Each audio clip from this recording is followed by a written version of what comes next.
biko anyị dum bịara ebe a taa ọ ga-adịrị unu ncha niile na mma n'otu n'otu n'aha Chukwu okike abịa ama ọ ga-adịrị gị na ezinụlọ gị na mma n'Eke n'Orie n'Afọ na Nkwọ okwu iji bịa ebe a ka ị ga-eji na-anọ udo n'ihi na Biafra emego gịnị achọrọ m ka ị bụrụ n'obi na Biafra emego gịnị ọ natago. I don't believe in a word this saying Biafra will come. No. Biafra has come.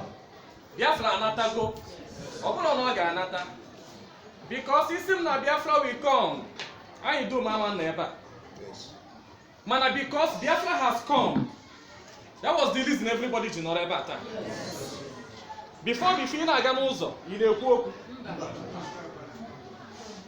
Ị na-aga n'ụzọ, ị na-akpa nkata ọfụma. Mana kịta inwe ike ị na-agafu n'ụzọ ị dị proud ọkwa eziokwu because Biafra has come. IPOB